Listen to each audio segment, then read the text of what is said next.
अस्सलाम वालेकुम नाज़रीन, आप देख रहे हैं स्टेट क्राफ्ट और मैं हूं सैयद मुजम्मिल शाह। नाज़रीन, प्रोग्राम का आगाज़ हम बलूचिस्तान के ज़िला ज़ियारत में होने वाले एक अफसोसनाक दहशत गर्दी के वाक़े से करेंगे, जहां 2 SHO समेत 9 पुलिस एहलकारों की कीमती जानों का ज़िया हुआ।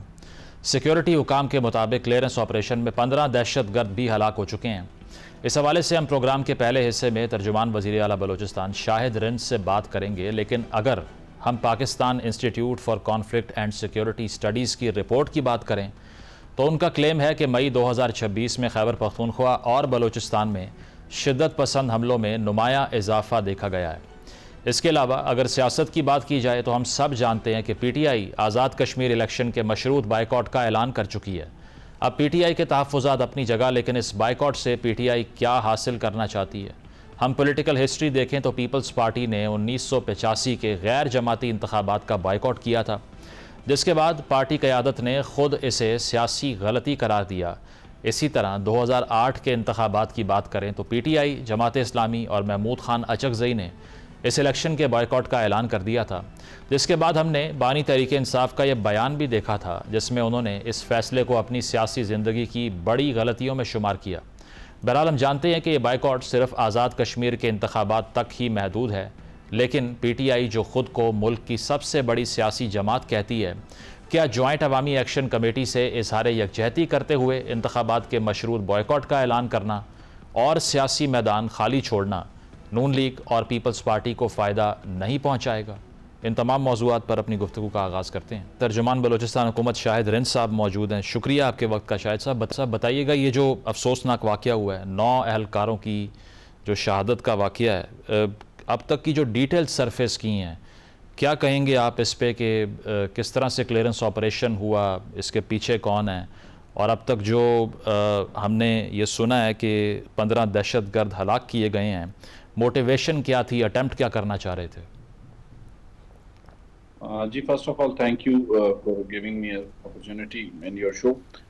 सर, जो सूरत हाल है इस वक्त वो ज़ियारत में मांगी डैम का इलाका है। वहाँ पर सिक्योरिटी डिप्लॉयड थी उस मांगी डैम की कंस्ट्रक्शन साइट पर। वहाँ पर दहशतगर्द जो फितनतुल खवारिज तहरीक तालिबान पाकिस्तान से ताल्लुक़ रखते थे, उन्होंने उस साइट पर अटैक किया। वहाँ पर जो सिक्योरिटी मौजूद थी इनिशियली उन्होंने रिस्पॉन्ड किया, और उसके बाद जो ज़ियारत डिस्ट्रिक्ट से 2 थानों की जो नफरी है वो वहां रवाना की गई, और दूबदू उनके साथ दहशतगर्दों के साथ पुलिस की लड़ाई हुई। इस लड़ाई के नतीजे में जो है मजीद री इन्फोर्समेंट जो है FC की, CTD की, ATF की जो है वो इलाके में भेजी गई, और मुकम्मल एक क्लियरेंस ऑपरेशन किया गया उस एरिया में, जिसके नतीजे में 15 जो फितनतुल खवारिज के दहशतगर्द हैं वो जहन्नुम वासिल हुए। लेकिन इस सारे कॉम्बैट में जो है बलूचिस्तान पुलिस के, ज़ियारत पुलिस के 9 जो जवान हैं, जिनमें 2 अफसरान भी शामिल हैं, उन्होंने जाम शहादत नोश किया। और एक अफसोसनाक वाक़या है। सूबाई हुकूमत इसकी भरपूर न सिर्फ मजम्मत करती है इस दहशतगर्दी के हमले की, बल्कि जो शोहदा हैं उनकी फैमिलीज़ के साथ इस वक्त बलूचिस्तान हुकूमत मौजूद। तो शायद साहब, ये जो कहा जाता है कि अफ़गानिस्तान से जो असिस्टेंस और सपोर्ट मिलती है मिलिटेंट आउटफिट्स को, उसके रिज़ल्ट में हम दहशतगर्दी की एक न्यू फाउंड वेव देख रहे हैं, कितनी सदाकत है इस बात में कि ये तमाम एलिमेंट्स जो हैं वो एम्पावर भी वहाँ से होते हैं, वेपनाइज भी वहीं से होते हैं, और जब तक ये क्रॉस बॉर्डर टेररिज्म है तो पाकिस्तान में अमन एक चैलेंज रहेगा। इसको कर्टेल करने के लिए what should we do next? जी देखें, इस वक्त नहीं, बल्कि मैं कहूँगा अगर आप तारीख को देख लें, जितना पाकिस्तान की अवाम ने, पाकिस्तान की हुकूमतों ने जितने एहसानात अगर किसी कौम पर और किसी मुल्क पर किए हों, तो अफगानिस्तान से ज्यादा पाकिस्तान ने किसी की मदद नहीं की होगी। लेकिन क़याम पाकिस्तान को तस्लीम ना करके पहले रोज से आज तक जो भी अफगान रजीम काबुल में बरसर इक़्तिदार होती है, वो हमेशा ये उसका वतीरा रहा है कि वो न्यू दिल्ली के इशारों पर और चंद और जो उनके आका हैं उनके इशारों पर अपनी जमीन प्रोवाइड करते हैं उन दहशतगर्द अनासिर को, जिन्होंने न सिर्फ पाकिस्तान में बल्कि खित्ते के दीगर ममालिक समेत बैनुल-अक़वामी सतह पर दहशतगर्दी की कार्रवाइयाँ की हुई हैं। इस वक्त भी मतलब अगर हम देखें जो मौजूदा रजीम अफगानिस्तान में मौजूद है, वो दोहा एग्रीमेंट में ये अक़वाम आलम के सामने तस्लीम कर चुकी है कि वो अपनी सरजमीन किसी भी मुल्क के खिलाफ दहशतगर्दी के लिए इस्तेमाल होने की इजाजत नहीं देगी। लेकिन अगर हम अमली तौर पर देखते हैं तो चाहे फितनतुल हिंदुस्तान की लीडरशिप हो, फितनतुल खवारिज की लीडरशिप हो, इनके ट्रेनिंग कैंप्स हो, इनको फराम किया जाने वाला हथियार हो, फंडिंग हो, उस सब के लिए काबुल और कंधार जो है एक लॉन्चिंग पैड के तौर पर इस्तेमाल हो रहा है। बिल्कुल बिल्कुल, इसका जो सोर्स है टेररिज्म का ये अफगानिस्तान है, and that's why international community समेत जो रीजनल पावर्स हैं उनको कुछ सलूशन इसका निकालना पड़ेगा ताकि ये दहशतगर्दी की जो वेव है ये पूरे ख़ित्ते में ना फैले। बहुत शुक्रिया, शाहिद रिंद साहब मौजूद थे। प्रोग्राम में आगे बढ़ते हैं और इसी मौजू पर और आज़ाद कश्मीर के हवाले से जो PTI ने इलेक्शन बॉयकॉट किया है उस पर अपनी गुफ्तगू शुरू करते हैं। वज़ीर आज़म के मुआविन ख़ुसूसी हुज़ैफ़ा रहमान साहब ज्वाइन कर रहे हैं, पीपल्स पार्टी की सीनियर रहनुमा शर्मिला फ़ारूकी साहिबा मौजूद हैं और खैबर पख्तूनख्वा के वज़ीर इत्तलात शफ़ी जान साहब ज्वाइन कर रहे हैं। आप तीनों का बहुत बहुत शुक्रिया। हुज़ैफ़ा साहब, आपसे आगाज़ करूँगा। जिस तरह से हमने देखा कि बलूचिस्तान में ये अफसोसनाक वाक़या सामने आता है, 2 SHO समेत 9 पुलिस एहलकार हैं जिनकी कीमती जानों का ज़िया हुआ है। इसके ऊपर अब जो डिस्कोर्स था, जिस तरह से हमने देखा जब APS का वाक़या होता है तो दहशतगर्दी के ख़िलाफ़ एक कंसेंसस के उसको किस तरह से हमने ख़त्म करना है, डिमिनिश करना है, नेशनल एक्शन प्लान बनाया गया, उस पर तमाम पार्टियाँ मुत्तफ़िक हुईं, वे फॉरवर्ड एक मिला। तो उस दौर में हमने देखा कि दहशतगर्दी की ये जो वेव थी इसमें कमी वाक़ई हुई और जो पॉलिटिकल स्टेक होल्डर्स थे उनकी पूरी इनपुट थी इसमें। अब ये आप महसूस कर रहे हैं कि सियासी पार्टियाँ जो आप अपनी पार्टी के अलावा अगर बात कर लें, इस पर कोई ऐसी एफ़र्ट जिसमें तमाम पार्टियाँ मिल बैठ कर ये डिसाइड करें कि किस तरह से सलूशन निकालना है दहशतगर्दी की इस वेव का, जिसमें आपके जो अमन है सूबों का वो भी मुतासर होता है, इसके अलावा सिक्योरिटी फोर्सेस के भी जो जवान हैं उनकी जानें जाती हैं। तो इस पर कोई लार्जर पॉलिटिकल डायलॉग क्यों नहीं हो पा रहा? जी, बहुत शुक्रिया। मैं गुजारिश करूं कि पहली बात तो ये है कि मैं आपके सवाल से बिल्कुल मुत्तफ़िक हूं और उसका जवाब यही है कि बिल्कुल अगर मुल्क में इस किस्म की दहशतगर्दी की वेव हो कि आपके 2 सूबे जो है वो बराह रास्त और 2 सूबे जो है वो यानी बिलवास्ता इससे मुतासिर हो रहे हैं। तो आपको याद होगा कि 2014 में जब नेशनल एक्शन प्लान बना और सारी जमातें एक मेज़ पर बैठी, ऑल पार्टीज़ कॉन्फ्रेंस हुई और तब खैबर पख्तूनख्वा का मामला था, ऑपरेशन का फैसला हुआ और फिर उसके समरात भी हमने देखे कि पूरे मुल्क में अमन कायम हुआ। तब भी PMLN की हुकूमत थी और आज भी PMLN की हुकूमत है और हम चाहते हैं कि बिल्कुल खैबर पख्तूनख्वा में पाकिस्तान तहरीक इंसाफ की हुकूमत है, सिंध में पाकिस्तान पीपल्स पार्टी की हुकूमत है। जिस किस्म की दहशतगर्दी की मौजूदा वेव मौजूद है बलूचिस्तान में, ज़ाहिर है पीपल्स पार्टी बरसे इक़्तिदार है, हम उनके अलाई हैं वहाँ पर, और मरकज़ में पीपल्स पार्टी हमारी अलाई है, हम बरसे इक़्तिदार हैं।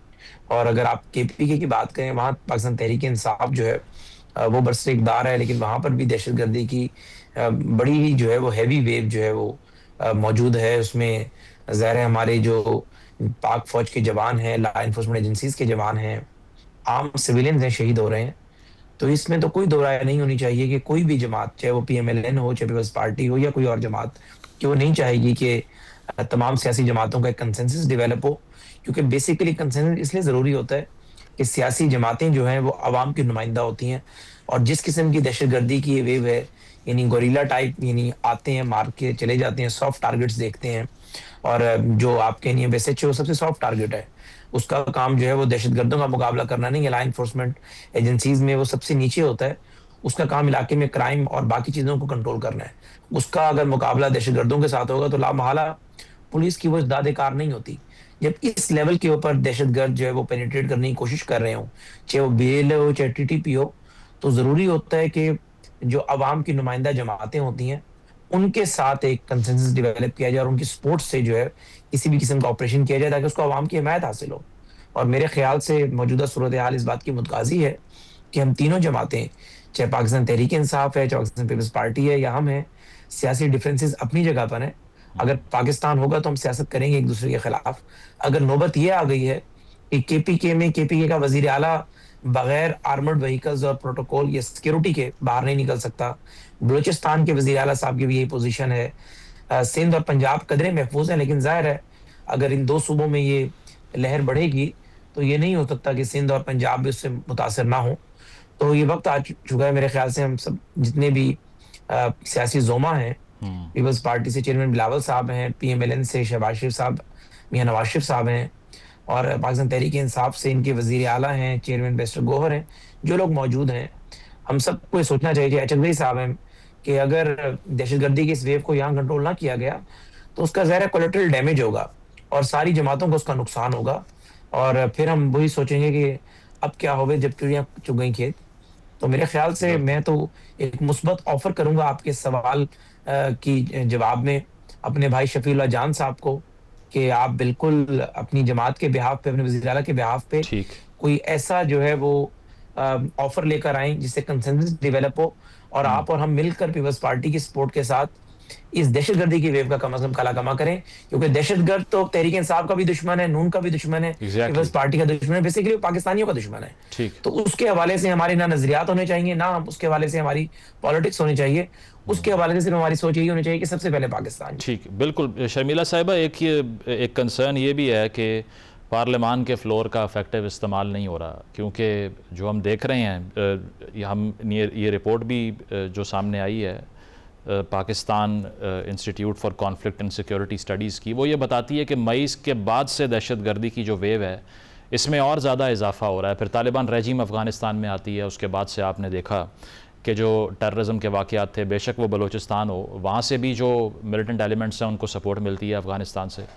पख्तूनख्वा के अंदर जो मसला है उसका भी आपको इल्म है। तो इसके ऊपर जिस तरह आपके दौर में 2008 के बाद सवात ऑपरेशन भी हुआ था, अब आपको लगता है कि दोबारा से सियासी तौर पर जो गुफ्तगू होनी चाहिए इस बहुत ही अहमियत के हामिल मसले पर, वो इसीलिए अवॉइड हो जाती है कि इतनी पोलराइजेशन है, जो पार्टीज़ आपकी अपोजिशन में हैं वो आपकी बात नहीं सुनती, आप उनकी बात नहीं सुनते। Is that true? जी, बहुत शुक्रिया। देखिए, 2-3 वजूहात हैं। पहली बात तो ये है कि आपकी सियासी क़यादत में एक हम आहंगी होनी चाहिए, और एक जज्बा होना चाहिए, और एक विल होनी चाहिए कि आपने दहशतगर्दी को जड़ से उखाड़ के फेंक देना है। इस वक्त इशू क्या है? इस वक्त इशू ये है कि आप एक तो अपने बॉर्डर्स पे लड़ रहे हैं, कभी इंडिया के साथ लड़ रहे हैं, तो आप कभी अफगानिस्तान के साथ लड़ रहे हैं। दूसरी तरफ आपके इश्यूज ये हैं कि खत्ते के अंदर अमन नहीं था। अगर आप US ईरान वॉर के हवाले से देखें तो पाकिस्तान ने एक ग्लोबल मीडिएटर का किरदार अदा किया, क्योंकि वो बहुत अहम था और उसकी बहुत ज्यादा जरूरत थी, क्योंकि अगर पाकिस्तान बीच में मीडिएट ना करता तो शायद this could have spiralled into world war 3। दूसरी अहम चीज ये है कि आपने बिल्कुल सही कहा कि पार्लियामान का सही इस्तेमाल नहीं हो रहा। पार्लियामान में इन पे डिबेट्स ही बहुत कम होती हैं। देखिए, वो और इसलिए होती हैं क्योंकि जो जमात जिस सूबे में है, जो इस वक्त दहशतगर्दी की आग में जल रहा है, वो जमात बिल्कुल नॉन सीरियस है। अपने सूबे में जो हो रहा है, जिस किस्म की वारदातें हो रही हैं, शहादतें हो रही हैं, वो मामलात को हल करने के लिए आपको अपनी सियासी और अस्करी क़यादत के साथ बैठना पड़ेगा, जो वो बैठने को तैयार नहीं है, ना वो बात करने को तैयार है। आपको याद होगा कि कुछ माह कबल, बल्कि साल पहले की बात है, कि एक पार्लियामान की एक इन कैमरा ब्रीफिंग हुई थी, जिसमें इनको भी दावत दी गई थी, जिसमें ये आई नहीं। हालांकि इनका वहां पर होना सबसे अहम था। बेशक पोलराइजेशन है, पोलराइजेशन का मतलब ये नहीं है कि आप नेशनल सिक्योरिटी सबसे पहले अपने सूबे में, अपने मुल्क में अमन कायम करें, ये बहुत अहम है, लेकिन इनके लिए शायद वो इतना अहम नहीं। इनके लिए जो अहम चीज है वो ये है कि ये अपने लीडर को किस तरीके से जेल से छुड़वाएं।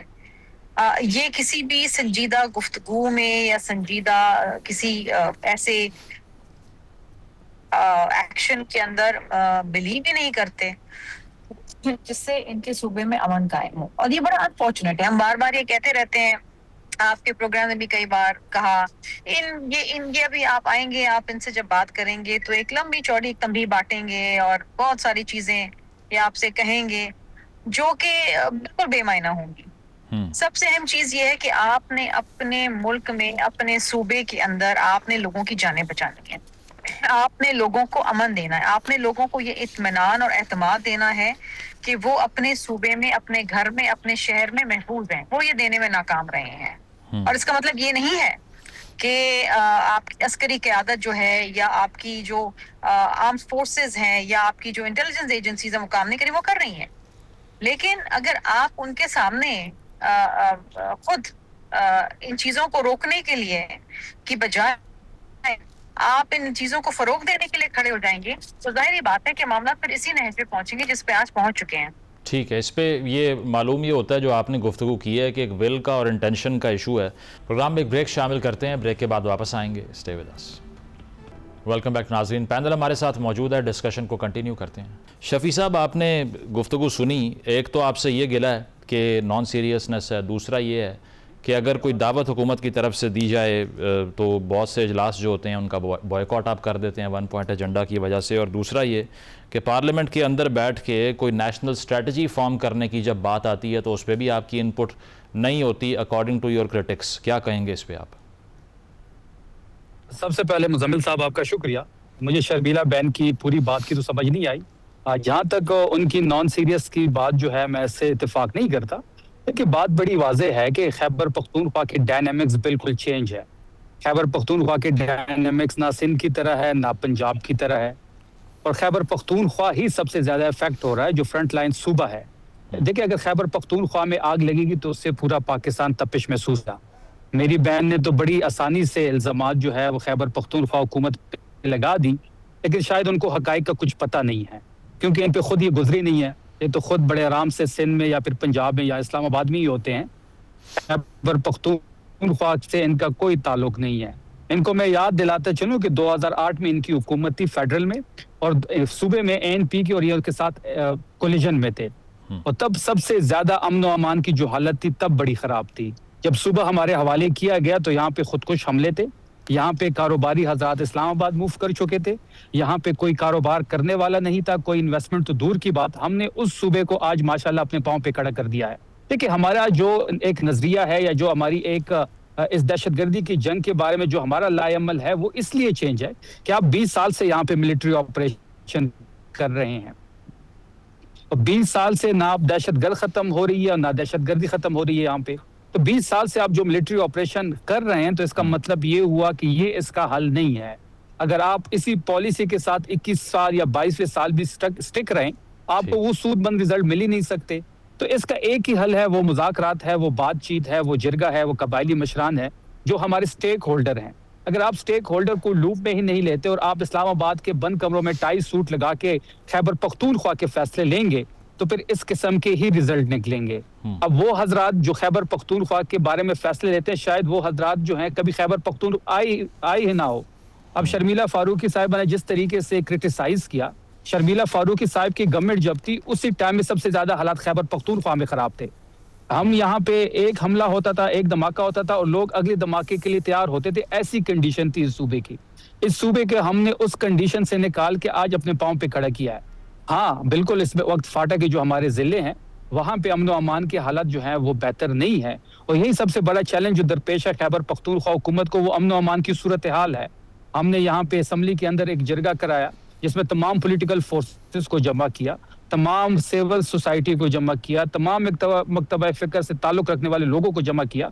एक 13 नुकाती ड्राफ्ट सबने साइन किया और सब इस बात में मुत्तफिक हुए कि मिलिट्री ऑपरेशन इस चीज का हल नहीं है। हमने एपेक्स की कमेटी में भी बड़ा खुल के अपना मौक़िफ़ इनके सामने रखा। आफरीदी साहब की बहुत बड़ी ये खूबी है कि वो बाहर जो जलसों में कहते हैं वही अंदर कमरों में भी कहते हैं, और हमने वही सब कुछ कहा जो हम बाहर जलसों में कहते हैं।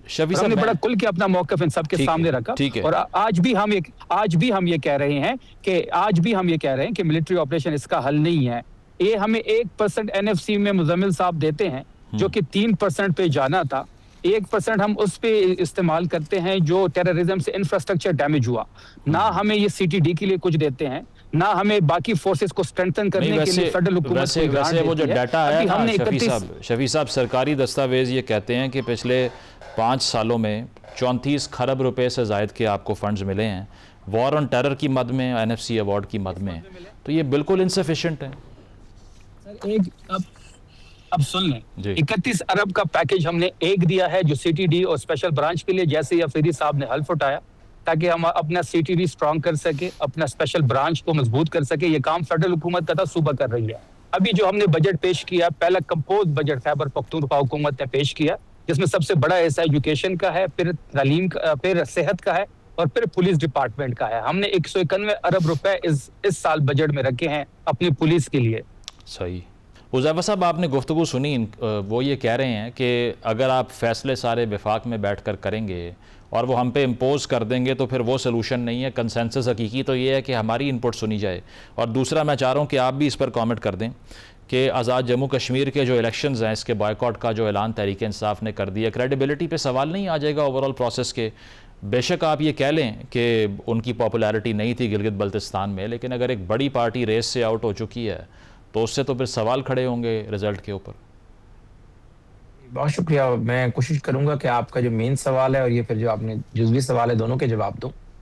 पहली बात तो ये है कि शफीउल्लाह जान यंग हैं, हमारे भाई हैं, दोस्त हैं, लेकिन उन्होंने जिस तरीके से आज़ाद शुमार को फर्ज किया, मैं सिर्फ आपके सामने गुजारिश कर दूं कि 2013 में वो एक तरफ कह रहे थे कि जब हमारी हुकूमत आई तो बड़ी दहशतगर्दी की वेव थी और हमने हर कुछ ठीक कर दिया और सूबे को पांव पर खड़ा कर दिया, और अगले लम्हे कह रहे थे कि जी सूबे में दहशतगर्दी का वेव मौजूद है और मरकज कोऑपरेट नहीं कर रहा। पहली बात तो ये कि फैक्चुअल बात ये है कि पूरे मुल्क में दहशतगर्दी की वेव थी। मैं किसी जमात को दोष नहीं दूंगा, ना ही पीपल्स पार्टी को। उनके बहुत सारे रहनुमाओं ने, सबसे बढ़कर बेनजीर भुट्टो शहीद ने इसी वॉर अगेंस्ट टेररिज्म में अपनी जान दी है, और बाकी भी उनकी लीडरशिप। लेकिन 13 में जब मियां नवाज शरीफ साहब की हुकूमत आई और हमने KPK में मौलाना फजलुर रहमान साहब की मुखालफत के बावजूद तहरीक इंसाफ को हुकूमत बनाने का मौका दिया, और 14 में फिर ऑपरेशन ज़रब-ए-गज़ब, ऑपरेशन रद्दुल फसाद और जितने भी ऑपरेशन हुए, उससे पहले एक ऑपरेशन राय निजात पीपल्स पार्टी ने भी किया था जिसमें सवात से मौलवी फजलुल्लाह और इन सारे दहशतगर्दों को भगाया था। तो ज़ाहिर है वो कंटिन्यूटी थी, फिर हमने भी उसको आगे बढ़ाया। और जो उस वक्त की तहरीक इंसाफ की लीडरशिप थी, परवेज खटक साहब ने भी एक अच्छी पॉलिटिकल विल का मुजाहरा किया, और आपने देखा कि 16 में दहशतगर्दी वहां से एलिमिनेट हो गई। और वो KPK जो कोई दिन ऐसा नहीं होता था जहां पर खुद कुछ धमाका ना हो, और जिस दिन खुद कुछ धमाका नहीं होता था वो खबर होती थी, यानी खुद कुछ धमाके का होना खबर होना नहीं रह गया था। ठीक। फिर आपने देखा कि 2017 में जो नून लीग के साथ किया गया, 18 से हम तो पॉलिटिकल सेटअप से बिल्कुल आउट थे। 22-23 तक आप लोग बराह रास्त फेडरल में भी थे, सूबे में भी थे, लेकिन अगर इनडायरेक्टली देखें तो 18 से भी 26 तक आप लोग ही मौजूद हैं। तो फिर ऐसा क्या आप लोगों ने वहां पर लोगों को एजुकेशन, हेल्थ या रिफॉर्म्स के नाम पर या इंफ्रास्ट्रक्चर के नाम पर जो लोगों को देना था वो नहीं दिया, कि लोगों ने बाकायदा तौर पर पूरे जो है, मेरी आवाज आ रही है जी? जी जी, कंटिन्यू कीजिए आप जी। लोगों ने बाकायदा तौर पर जो है वो बंदूकें उठा ली, TTP वापस आ गई, दहशतगर्दी अपने अरूज पर पहुंच गई। तो बात यह है कि आपने इतना एक सूबे के, आप एक सीनियर वजीर हैं, जिम्मेदार पोजीशन पर, आप कह रहे हैं कि जी CTD और स्पेशल ब्रांच को हमने 31 अरब रुपए दिए। आप उनसे पूछ रहे हैं 34 खरब आपको 5 सालों में दिया, यानी 3400 अरब रुपए। उसमें से आपने 31 अरब रुपए अगर CTD और स्पेशल ब्रांच को बेहतर बनाने के लिए दिए, तो कह रहे हैं ये मरकज की जिम्मेदारी थी। यानी इतना तो आपको पता होना चाहिए कि पंजाब ने CTD, सिंध ने CTD, स्पेशल ब्रांच, ये सूबाई महकमे खुद खड़े किए हैं। तो बात यह है कि ये वक्त नहीं है एक दूसरे को दोष देने का, कि मैं कहूं कि शफी जान साहब की हुकूमत खराब कारकर्दगी का मुजाहरा कर रही है और दहशतगर्दी पे उन्होंने काबू नहीं पाया। हाँ, सलूशन। और दूसरी बात यह कि सब आपस में जो है वो इज्तिमाई जिम्मेदारी लेते हुए इस मुल्क का सोचें। हम हर वक्त कहते नहीं जी पीपल पार्टी खराब है, पीपल पार्टी कहेगी नहीं जी तहरीक इंसाफ खराब है, तहरीक इंसाफ कहेगी नहीं जी नून लीग खराब है। भाई हम तीनों इस मुल्क के अगर बाशिंदे हैं, तीनों मुल्क की हुक्मरान जमातें हैं, और तीनों को अब हमने मैंडेट दी है। उन्हें सिंध का मिला है, बलूचिस्तान का मिला है, आपको KPK का मिला है, हमें पंजाब का और मरकज का मिला है। हम तीनों पे इक्वल जिम्मेदारी है कि वॉर अगेंस्ट टेररिज्म के लिए हम जो भी कर सकते हैं कंट्रीब्यूट करें। और दूसरा आपने जो सवाल किया कि आजाद जम्मू कश्मीर की क्रेडिबिलिटी इलेक्शन की, मैं इसको जो है मुज़म्मिल साहब जरा और अंदाज में देखता हूँ। देखिए 1215 में मैग्ना कार्टा लिखा गया, और तब से आप, यानी मैं उससे पहले इसलिए नहीं जा रहा कि 1215 के बाद जो बादशाहों ने अपने फंडामेंटल राइट्स जो है अवाम को देना शुरू किए, और उसके बाद से अगर पॉलिटिकल तारीख को स्टडी कर लें या ज्यादा दूर न मैकेवली के बाद स्टडी कर लें, दुनिया में एक एग्जांपल ऐसी नहीं है कि किसी सियासी जमात ने इलेक्शन का बाइकआउट किया हो और वो सियासी जमात फिर सरवाइव कर सकी हो। पाकिस्तान की बात आप ले लें, 8 में जमात इस्लामी ने बाइकआउट किया था। वो जमात इस्लामी जो 2002 में अपोजिशन में थी मुत्तहिदा मजलिस अमल के प्लेटफॉर्म के साथ, और लाहौर जैसे शहर में भी जमात इस्लामी के पास 2-3 MNA की सीटें होती थी, लियाकत बलोच असम्बली में आया करते थे। और वो 2008 और आज 2026, यानी तकरीबन 18 साल हो गए वो जमात इस्लामी ट्रैक पर नहीं चढ़ सकी। मुझे सिर्फ एज ए पॉलिटिकल कारकुन ये अफसोस है कि पता नहीं किसने तहरीक इंसाफ के दिल में डाल दिया कि इलेक्शन सिर्फ जीतने के लिए या हुकूमत हासिल करने के लिए लड़ा जाता, इलेक्शन एक सियासी अमल के अंदर हिस्सा लेने के लिए लड़ा जाता है। और अगर आपका नुक्ते नजर दुरुस्त मान लिया जाए कि आपके 80,000 वोट हैं, उसको 30,000 किया जाएगा और नून या फिर पार्टी के वोट 80,000 किए जाएंगे, तो अल्लाह के बंदे अगला इलेक्शन आप 30,001 से शुरू करेंगे। अगर आप इलेक्शन का बाइकआउट कर देंगे, लोग आपके घरों में बैठे रहेंगे, इलेक्शन प्रोसेस से आप निकल जाएंगे, आप जीरो पर आ जाएंगे। तो मकसद कहने का ये कि सियासी जमातें हमेशा इलेक्टोरल प्रोसेस का हिस्सा रहती हैं। ठीक है, प्रोग्राम में एक ब्रेक शामिल करेंगे, ब्रेक के बाद वापस आते हैं। Stay with us. Welcome back नाजरीन, डिस्कशन को कंटिन्यू करते हैं। पीपल्स पार्टी का भी शर्मिला साहिबा जो एक्सपीरियंस था मिड 80s के इलेक्शन के बॉयकॉट का, वो भी कोई अच्छा नहीं रहा था। अब अगर PTI ने यह ऐलान कर दिया है तो उनका रैशनल ये है कि वहाँ पर एक आइनी बहरान है, वहाँ पर इंसानी बहरान है, इसी वजह से हम लोगों के जज्बात को देखते हुए ये फ़ैसला कर रहे हैं। तो अब आपका मुकाबला, चूँकि आप क्लेम करते हैं, पीपल्स पार्टी क्लेम करती है कि कश्मीर में एक स्ट्रॉन्ग होल्ड है पीपल्स पार्टी का, तो आपका और नून लीग का मुकाबला जब होगा तो क्या लगता है आपको कि परसेप्शन जो है, परसेप्शन कैपिटल भी आजकल बड़ा इंपॉर्टेंट है, उसी की बेसिस पे PTI ने इतना लेवरेज हासिल किया है, अफेक्ट नहीं होगी वो? देखिए, 2-3 चीजें आपने बात की। पहले तो मैं आपके कश्मीर के हवाले से जवाब दे दूं। कश्मीर के जो अवाम है और उनका और पाकिस्तान पीपल्स पार्टी का ताल्लुक और उनका एक जो गठजोड़ है वो बहुत पुराना है, क्योंकि कश्मीर के हवाले से जो पाकिस्तान पीपल्स पार्टी का मौक़िफ़ रहा है, जो पाकिस्तान पीपल्स पार्टी की सपोर्ट रही है, वो किसी और जमात के हवाले से कश्मीरी अवाम के साथ नहीं रही है।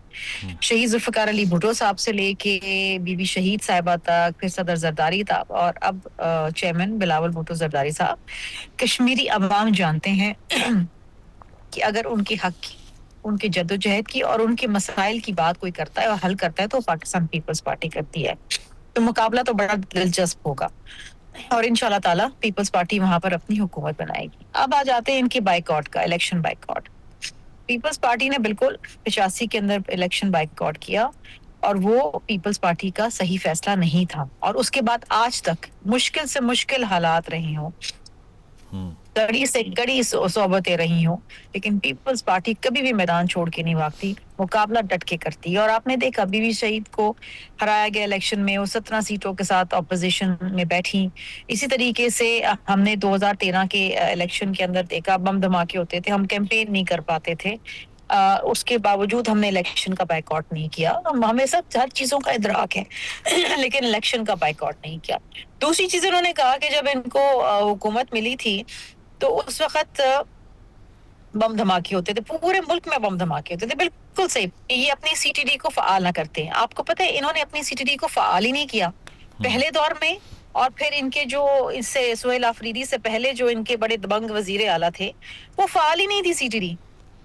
NFC की मद में इनको एक्स्ट्रा पैसे मिलते थे क्योंकि इनका सूबा दहशतगर्दी की आग में जल रहा था और सब सूबों ने ये फैसला किया कि हम अपने हिस्से का शेयर निकाल के 1% इनको देंगे। और जनाब इन्होंने उसका क्या किया, क्या चीज फाल की, क्या सिस्टम बनाए, क्या इंस्टीट्यूशंस बनाए, कुछ भी नहीं बनाए। ये बहुत ही अनफॉर्चुनेट बात है।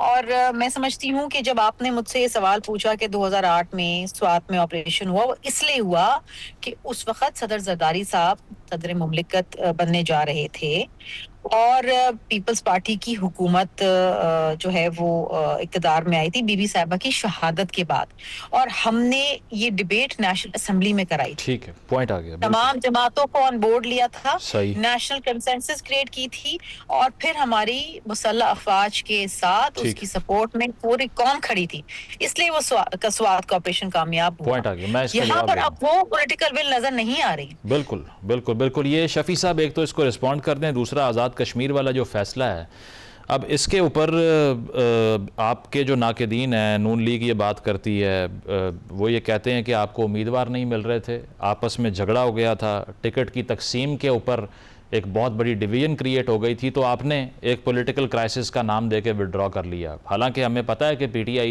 बहुत बुरे हालात में भी कंटेस्ट कर चुकी है, माजी में मार्शल लॉ के दौर में भी, मुशर्रफ साहब के रेफरेंडम में भी आपने हिस्सा ले लिया था, उससे भी बुरे हालात हो चुके हैं। देखिए, जहाँ तक कश्मीर इलेक्शन की बात है मुजम्मिल साहब, तो आप सबके इल्म में होगा कि हमने पार्लिमानी बोर्ड भी बनाया। पार्लिमानी बोर्ड में वो लोग शामिल रहे जैसे कि अली अमीन गंडापुर साहब थे, क्योंकि वो वफाकी वजीर कश्मीर के रह चुके थे। सैफुल्लाह नियाज़ी साहब थे, क्योंकि उन्होंने पिछला कश्मीर का जो इलेक्शन था वो सारा वो हैंडल कर रहे थे। और कयूम नियाज़ी साहब जो कश्मीर के हमारे सदर हैं, वो इस पार्लिमानी बोर्ड के मेंबर थे, नियाज़ुल्लाह नियाज़ी साहब थे। इनके काफ़ी जो है इंटरव्यूज़ भी हुए हैं। फिर आपने ये भी देखा कि हमने अपने कैंडिडेट भी अनाउंस कर चुके थे। अगर कोई ये कहता है कि हमारे पास कैंडिडेट्स नहीं थे, तो वो एक गलत बयानी से काम ले रहे हैं। हम तो अपने कैंडिडेट्स अनाउंस कर चुके थे। लेकिन जहां तक कश्मीर इलेक्शन की बात है, तो इस वक्त कश्मीर की आवाम जो है वो सड़कों पे है। आप मुख्तलिफ फुटेज भी देख रहे होंगे कि कश्मीर की आवाम जो है वो अपने हक के लिए इस वक्त सड़कों पे है। और फिर एक्शन कमेटी का और हुकूमत का एक मुआहदा भी हुआ था, और ये इनकॉम्पिटेंट गवर्नमेंट है कि ये बातचीत के जरिए वो चीज़ हल ही नहीं कर पा रही। देखिए, ताकत का इस्तेमाल तो किसी चीज़ का हल नहीं है। कश्मीरी अवाम जो है इस वक्त मुख्तलिफ मकामात पे एहतजाज कर रहे हैं, तो इस सिचुएशन में कैसे इलेक्शन पॉसिबल है और इतनी जल्दी क्या है इलेक्शन करने की? लेकिन अगर आपने कहा ना ताकत का इस्तेमाल हल नहीं है, तो फिर पॉलिटिकल सोल्यूशन निकालने हैं ना, उस पॉलिटिक्स से ही आप विड्रॉ कर गए हैं। आप कह रहे हैं कि इलेक्शन नहीं लड़ना, तो फिर हल कहाँ निकलेगा? सड़कों पे नहीं, इलेक्शन नहीं। मुजम्मिल साहब, आप चीज को गलत एंगल पे लेके जा रहे हैं। देखिए, इस वक्त वहां पे इलेक्शन कराने का माहौल नहीं है। वहां पे लोग सड़कों पे है, एहतजाज हो रहा है। मुख्तलिफ जगह इस वक्त मुख्तलिफ सड़कें बंद है, मुख्तलिफ शहरों में मुख्तलिफ जगहों पे लोग बैठे हुए हैं। इस कंडीशन में, इन हालात में वहां पे इलेक्शन कैसे कंडक्ट होगा? कैसे कश्मीरी अवाम जो है वो वोट का जो उनके पास जो ताकत है वो आजाद उसका इस्तेमाल कर सकते हैं? फिर इस हुकूमत को जल्दी क्या है? हुकूमत ने एक मुआहिदा किया है एक्शन कमेटी के साथ, कश्मीरी अवाम के साथ। हुकूमत को चाहिए कि वो ये मुआहिदा जो भी हुआ है, दोनों साइड को उसको पास रखना चाहिए, और मुआहिदा जो हुआ था उस पर बैठ के बातचीत से उसका पहले हल तलाश करे। जब चीजें सेटल डाउन हो जाए तो इलेक्शन अनाउंस कर दे। दूसरी चीज ये थी कि इसी पे जहां आपने देखा होगा कि हमारा जो बल्ले का निशान था उसको हाई कोर्ट ने रिस्टोर किया। फिर ईसीपी फरीक बनी और दोबारा कोर्ट में गई, पिटीशन जमा की और दोबारा हमसे निशान छीना गया। ईसीपी कश्मीर ने इलेक्शन हेल्ड करना है। जब एक इदारे ने इलेक्शन हेल्ड करना है, वो आपके खिलाफ फरीक भी बन गई है, तो इलेक्शन की साख मुतासर हो गई है। हमारे पास कैंडिडेट्स की कोई कमी नहीं है। पॉइंट आ गया। हम खंबा भी खड़ा करेंगे, वोट इमरान खान को पड़ेगा। मुजम्मिल साहब, पाकिस्तान की किसी कोने में आप इलेक्शन कराएं, फॉर्म 45 पे जीत इमरान खान की होगी। अब तो आप ये समझते हैं कि इलेक्शन का भी माहौल नहीं है, इलेक्शन का माहौल नहीं है, और साथ ये है कि आप ये कहते हैं कि इंक्लिनेशन शो कर रही है ईसीपी। बार इंतखाबी अमल जो है वो आगे बढ़ रहा है और पीटीआई के बगैर आगे बढ़ रहा है, ये भी कंसर्न है पीपल्स पार्टी और नून लीग की तरफ से। बहुत शुक्रिया हुज़ैफ़ा रहमान साहब, शर्मिला फ़ारूकी साहिबा, शफ़ी जान साहब मौजूद थे। ब्रेक शामिल करते हैं, ब्रेक के बाद वापस आएंगे। Stay with us. नाज़रीन, प्रोग्राम आपने मुलाहिज़ा किया, फ़ीडबैक ज़रूर दीजिएगा। इजाज़त दीजिए, अल्लाह हाफ़िज़।